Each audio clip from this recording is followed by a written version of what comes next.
Good morning, dear students. This video lesson is the second session on the short story The Fall of the House of Usher, written by Edgar Allan Poe. In this video lesson, we are having an analysis of the short story. The Fall of the House of Usher possesses the quintessential features of the Gothic tale, which include a haunted house, dreary landscape, mysterious sickness, and doubled personality.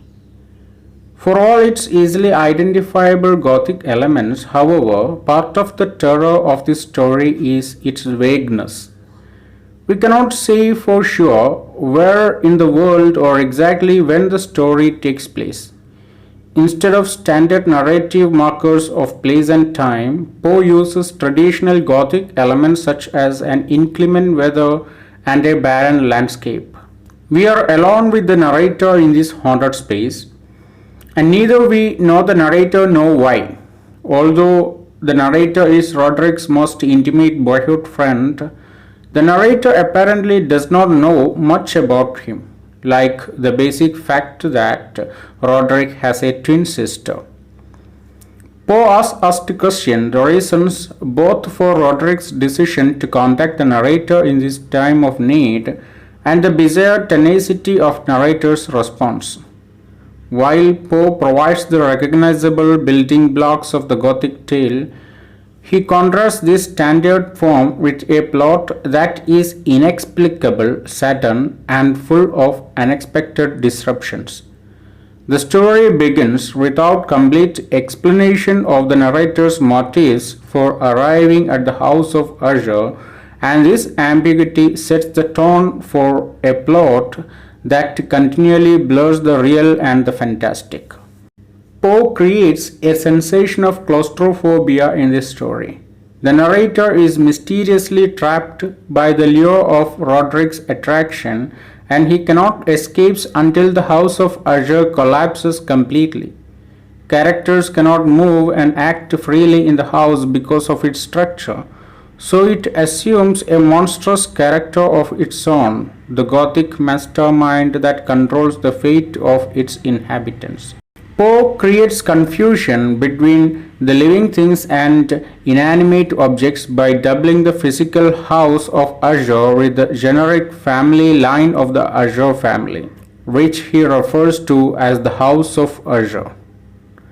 Poe employs the word house metaphorically, but he also describes a real house. Not only does the narrator get trapped inside the mansion, but we learn also that this confinement describes the biological fate of the Usher family.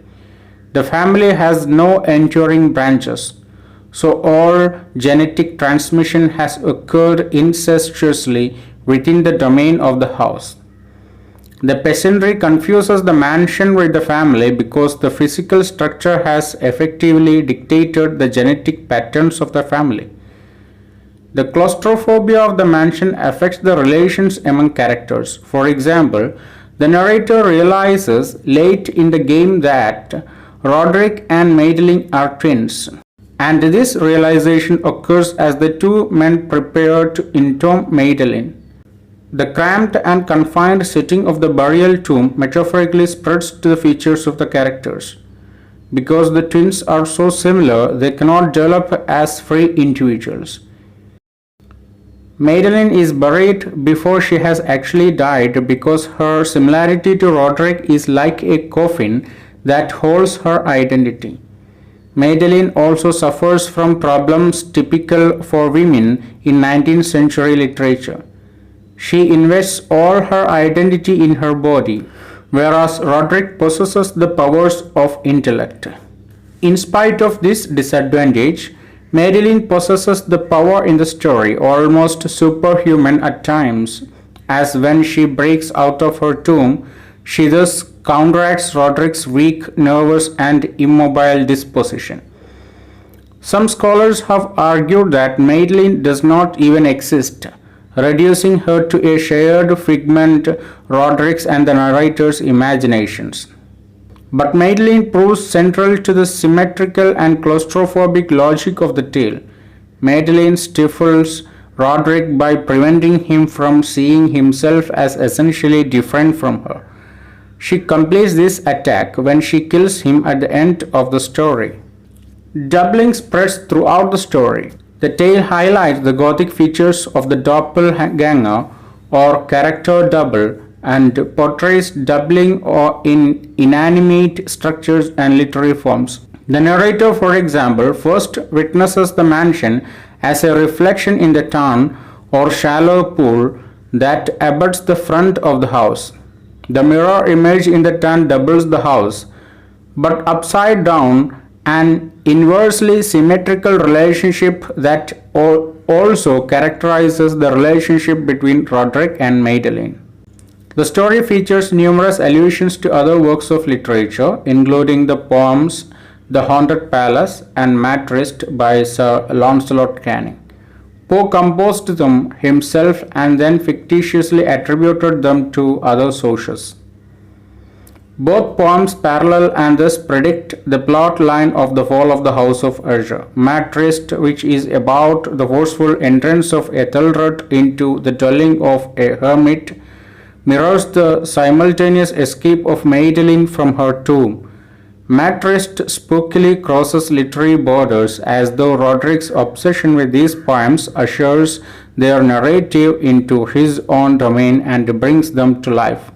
The crossing of borders pertains vitally to the Gothic horror of the tale. We know from Poe's experience in the magazine industry that he was obsessed with quotes and word games, and this story amplifies his obsession in naming. Usher refers not only to the mansion and the family, but also to the act of crossing a threshold that brings the narrator into the perverse world of Roderick and Madeline. Roderick's letter ushers the narrator into a world he doesn't know, and the presence of this outsider might be the factor that destroys the house. The narrator is the lone exception to the usher's fear of outsiders, a fear that accentuates the claustrophobic nature of the tale. By undermining this fear of the outside, the narrator unwittingly brings down the whole structure. A similar though strangely playful crossing of boundary transpires both in Mattrist and during the climactic burial escape when Madeline breaks out from death to meet her mad brother in a tryst or meeting of death. Poe thus buries in the fictitious gravity of a medieval romance the puns that gathered him popularity in America's magazines.